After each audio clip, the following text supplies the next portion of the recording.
She's young and she's black. And that means Aminata Touré doesn't fit at least two stereotypes of German politicians. Touré is a member of Germany's environmentalist Green Party, and she's the Vice President of Parliament in the state of Schleswig-Holstein.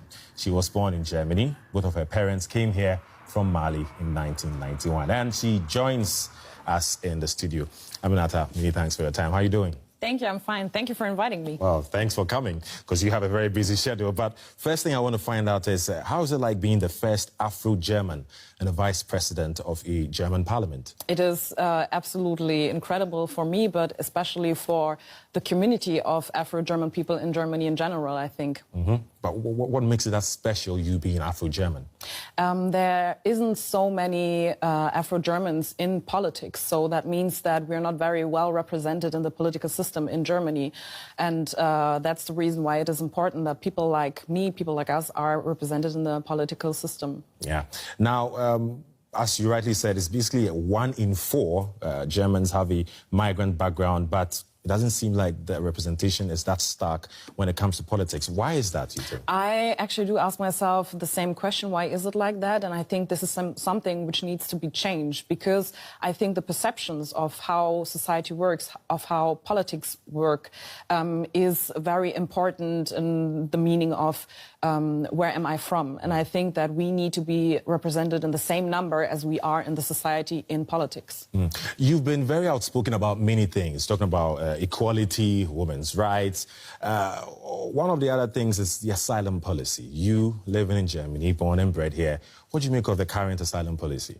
I think we have still a lot of problems concerning asylum politics, because there are still a lot of things you cannot do as an asylum seeker in Germany. It's harder for you to get a job. It's harder for you to, you know, let your to work and live here, basically. So this is the reason why I got into politics, because I wanted to change some policies so that it is easier to start a new life here when you had to flee from your home and start a new life somewhere else. What challenge do you think you're going to face in trying to change this? I think that our society is mostly conservative, and I'm trying to do a progressive politic. And this is extremely hard, especially, for example, in my coalition in Schleswig-Holstein, where I'm a member of parliament. We are a coalition together with the liberals and the conservatives. And you often see that it's not that easy to implement progressive politics. Does it still beat your mind when you think about that? You know, talking about 21st century, when it still seems a challenge to do such a thing. Definitely. And I think that the important thing I want to focus on is that change is happening. Mm. And I see it from my own story. I was born here in Germany as a child of a refugee. I was living in a refugee camp for the first 5 years of my life. I never thought that I would become the vice president of a parliament. Mm-hmm. And this is something young black Germans will grow up with this picture of everything is possible because someone like me is in such a position of power. And I hope that more Afro-Germans are getting into such positions, because it's important for our representation in society and in politics. I definitely hope so too. Now, one of the other projects you're working on is an action plan against racism. Exactly. Why is this so important to you? It is important because structural racism exists in Germany, in Europe, in the United States, everywhere.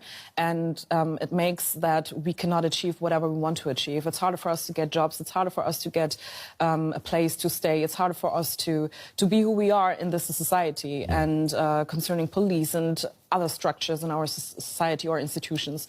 And what I'm working on is that in our state, in Schleswig-Holstein, we are having an action plan against racism, and every minister has to find a way to fight against racism. And today was actually the day where the interministerial group was built. And this was one of the major points I was working on while we had our negotiations in our coalition. Okay, that sounds very interesting. So is it something you always talk about, you being born here to Malian parents who came here in 1991? How important is it for one to remember their African roots? Is it a big deal? Yeah, I actually always focus on being Afro and German, because I do not want to forget my roots. I grew up with African influences, because my parents are African, and we ate, we heard music, we listen to the history of the country of Mali. And this is a part of me and who I am and why I am who I am today. And I don't want to forget that. And being German is the second part of me because I grew up here, I live here, I speak German, and both identities are who I am in the end of the day. Couldn't have said it better. Aminata Touré, many thanks for your time. Thank you.